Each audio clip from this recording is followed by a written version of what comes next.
नमस्कार दोस्तों, के एग्ज़ाम फाइट में आपका स्वागत है। कैसे हैं आप सभी? उम्मीद है आप सभी सही होंगे और आपकी तैयारी अच्छी चल रही होगी।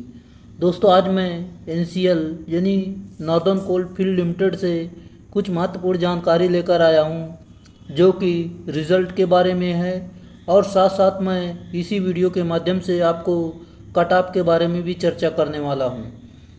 दोस्तों, जो मैं कट ऑफ बताऊंगा इसी के आसपास आपकी कट ऑफ रहेगी और जो ये कट ऑफ है आपकी सभी कैटेगरी वाइज कट ऑफ होगी, जैसे कि UR, OBC, SC, ST, EWS, पीडब्ल्यूबीडी, एक्स सर्विसमैन, सभी की कट ऑफ मैं बताऊंगा। कुछ यूट्यूबर तो ऐसे होते हैं जो कि OBC, UR, OBC, SC, ST बता देते हैं, ईडब्ल्यूएस, बाकी दो तीन कैटेगरी छोड़ देते हैं। लेकिन मैं ऐसा कभी नहीं करूँगा। जब भी कट ऑफ बताऊँगा सभी कैटेगरी को मैं मेंशन करता हूँ और इसमें मैं आपको एग्जैक्ट बताऊँगा कि आखिरकार आपका रिजल्ट कब आने वाला है। और जो मैं कट ऑफ बताने वाला हूँ, अगर आपके इसी के आसपास नंबर बन रहे हैं तो निश्चित ही आपका इसमें सिलेक्शन होने वाला है। दोस्तों, ये सारी जानकारी देने से पहले मैं आपसे रिक्वेस्ट करता हूँ, अगर आप चैनल पर नए हैं चैनल को सब्सक्राइब कर लीजिए और अपने दोस्तों में शेयर ज़रूर करिए। वीडियो अच्छा लगे, अगर जानकारी अच्छी लगे तो वीडियो को लाइक कर देना, क्योंकि मैं इसी तरह की वीडियो पल पल आपके द्वारा दिया करता हूँ। जो कि नई रिक्रूटमेंट आती है या कोई रिजल्ट आने वाला है, ये सारी जानकारी के बारे में मैं आपको बताता रहता हूँ, इसलिए आप चैनल को सब्सक्राइब कर सकते हैं। चलिए शुरुआत करते हैं।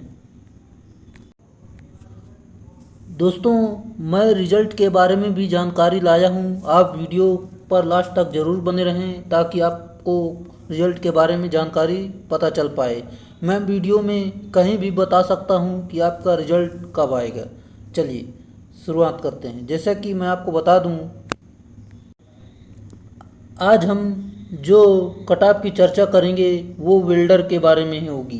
ये कट ऑफ मैं वेल्डर के बारे में चर्चा करने वाला हूँ। दोस्तों, आप इस पर बने रहें। अगर आपके इतने नंबर बन रहे हैं तो आपका निश्चित इसमें सिलेक्शन होने वाला है। जैसा कि मैं आपको बता दूं, वेल्डर ट्रेड की सीटें एनसीएल में बहुत कम थी, लेकिन फिर भी मैं आपको डाटा निकाल कर लाया हूं। जो लड़कों ने कमेंट किया है उस डाटा के माध्यम से और कई सारे यूट्यूबरों के कमेंट से जो डाटा मिला है वो सारा डाटा कलेक्ट किया, एनालिसिस किया, तब उसके बाद मैं कट ऑफ पे चर्चा कर रहा हूँ। दोस्तों, इसमें एक एक दो दो सीटें हैं तो कट ऑफ आगे पीछे भी हो सकती है। ये बिल्कुल एग्जैक्ट नहीं है। जो कि मैं आपको बता दूं, अगर एक सीट के लिए आप कट ऑफ बताएंगे तो बहुत मुश्किल हो जाता है। फिर भी जो मैं बता रहा हूँ इसके आसपास अगर नंबर हैं तो निश्चित ही आप अपने आप को सेफ रेंज में समझ सकते हैं। चलिए, जैसा कि मैं आपको बता दूं, इसमें ट्रेड का क्वेश्चन और नॉन टेक्निकल यानी टेक्निकल नॉन टेक्निकल दोनों का क्वेश्चन था। जो कि ट्रेड का आपका था वो 70 क्वेश्चन था और नॉन टेक्निकल जो था वो आपका 30 क्वेश्चन था।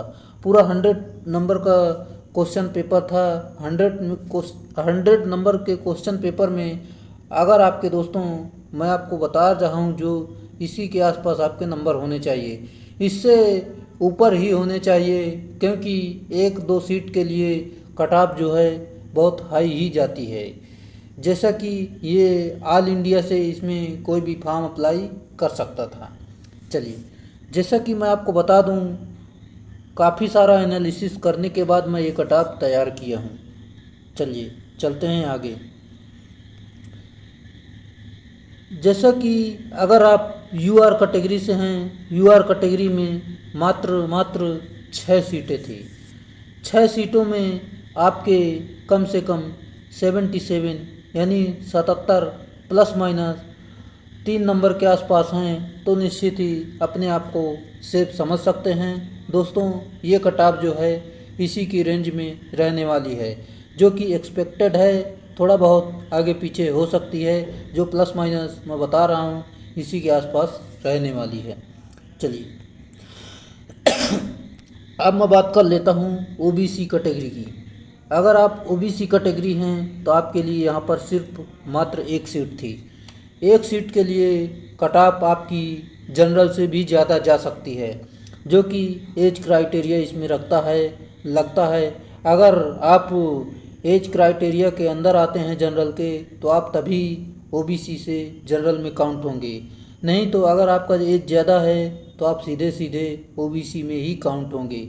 इसी कारण कहीं कहीं ओबीसी की कट ऑफ जो है जनरल से बहुत ज़्यादा चली जाती है, जो कि जहाँ तक मुझे लगता है इसमें एनसीएल में भी वेल्डर की जो कट ऑफ है ओबीसी की जनरल से ज़्यादा जाने की उम्मीदें ज़्यादा लग रही हैं।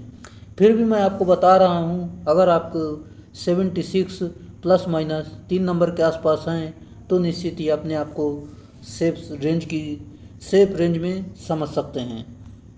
चलिए अब मैं बात कर लेता हूँ एससी कैटेगरी की।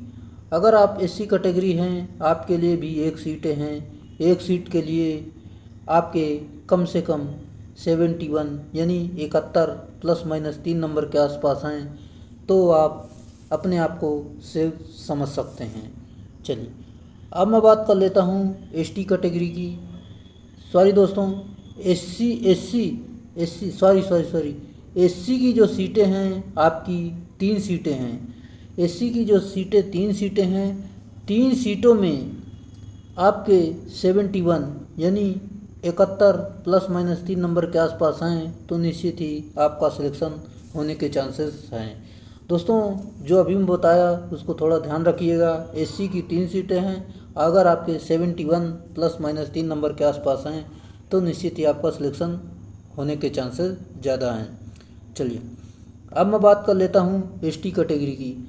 अगर आप एसटी कैटेगरी हैं, आपके लिए एक सीट थी। एक सीट में कम से कम आपके 68 यानी 68 प्लस माइनस 3 नंबर के आसपास हैं, तो आपका सिलेक्शन होने के चांसेस ज़्यादा हैं। चलिए अब बात कर लेते हैं ईडब्ल्यूएस की। यहाँ पर कोई सीटें नहीं थी, ईडब्ल्यूएस की कोई कट ऑफ नहीं बनेगी, जो डाला भी होगा वो जनरल में काउंट होगा। अब मैं बात कर लेता हूँ एक सर्विसमैन की। अगर आप एक सर्विसमैन हैं तो आपके लिए भी यहाँ पर एक सीट उपलब्ध है। एक सीट के लिए कम से कम आपके 60 प्लस माइनस 3 नंबर के आसपास होने चाहिए, तभी आपका इसमें सिलेक्शन होने वाला है। क्योंकि दोस्तों इसमें सिर्फ एक सीट है, इसके लिए कट ऑफ ज़्यादा जा सकती है। चलिए दोस्तों, मैंने सभी कैटेगरी वाइज कट ऑफ की चर्चा कर ली है। जिस कैटेगरी में सीटें थी उसकी मैंने चर्चा की है। दोस्तों जैसा कि मैं आपको बता दूं, आपका रिज़ल्ट जो है, रिज़ल्ट के बारे में यहीं पर चर्चा कर लेते हैं। आपका रिज़ल्ट जो है जल्द ही आएगा। जो मैं बता रहा हूं रिज़ल्ट के बारे में, ये आपकी एक्सपेक्टेड है, इसी के आसपास आपका रिज़ल्ट आ सकता है। थोड़ा आगे पीछे भी हो सकता है, वो बात को समझिएगा। कभी आयोग डिले कर देता है, कहीं कहीं जल्द भी कर देता है, तो आप ये बात समझ सकते हैं। जैसे कि मैं आपको बता दूं, आपका रिज़ल्ट जो है लास्ट अगस्त तक, यानी आपका रिज़ल्ट जो है अगस्त तक या लास्ट अगस्त तक या सितंबर में आपका रिज़ल्ट आने की ज़्यादा संभावना है। आपका रिज़ल्ट इसी के अंतर्गत आपका रिज़ल्ट आ जाएगा। लास्ट अगस्त या सितंबर में आपका रिज़ल्ट आ जाएगा। निश्चित ही लास्ट अगस्त या सितंबर में आपका रिज़ल्ट आ जाएगा। दोस्तों उससे आगे भी हो सकता है, क्योंकि इसकी भर्ती प्रक्रिया काफ़ी तेज़ है। अगस्त में ही रिज़ल्ट आ सकता है, जल्दी भी आ सकता है। डिले हुआ तो ज़्यादा से ज़्यादा सितंबर में, इससे ज़्यादा नहीं होने वाला है।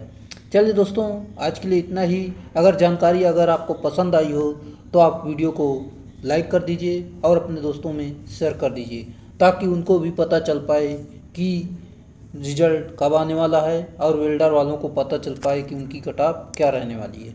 चलिए आज के लिए इतना ही रखेंगे, फिर मिलेंगे स्टूडियो में। तब तक के लिए बाय।